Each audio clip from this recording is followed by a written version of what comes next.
Assalamualaikum warahmatullahi wabarakatuh. Hari ini saya nak berkongsi tentang satu tools yang cukup hebat dalam Facebook yang dikenali sebagai Facebook Graph Search.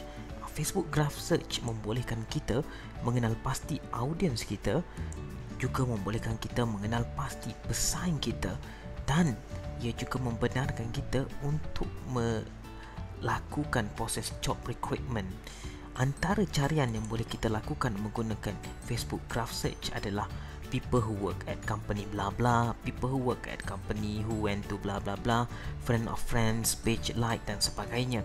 Jika anda tidak ada fungsi ini, maka anda perlu pergi ke setting dan pilih bahasa language anda kepada English, dan sepatutnya dengan meletakkan English sebagai bahasa utama anda, maka anda akan mendapat fungsi Graph Search ini. Sekarang kita berada di Facebook dan di sinilah tempat yang kita akan melakukan carian.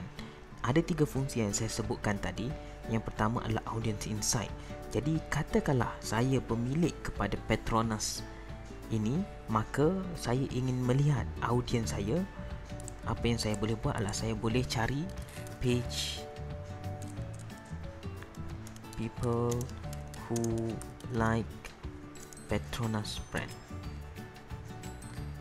Di sini saya akan dipaparkan siapakah peminat-peminat saya, dan daripada sini saya boleh membuat tapisan lagi mengikut gender, sebagai contoh male ataupun female.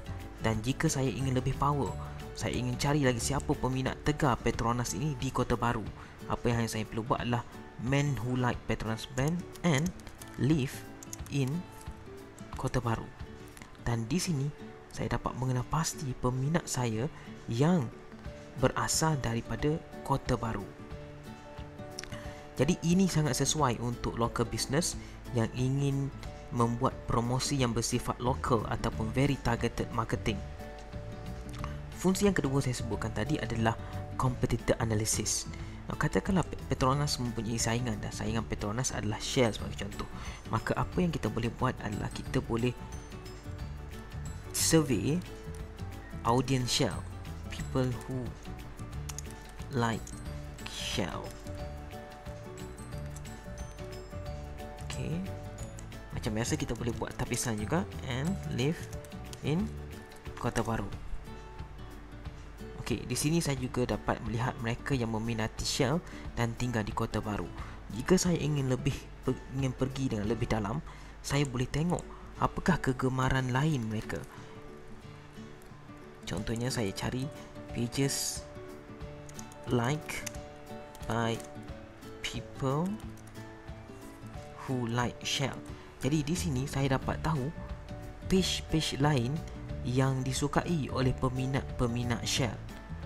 Di sini saya boleh gunakan juga sebagai salah satu daripada info yang diperlukan untuk membuat Facebook Ads. Okey, fungsi yang ketiga adalah job recruitment.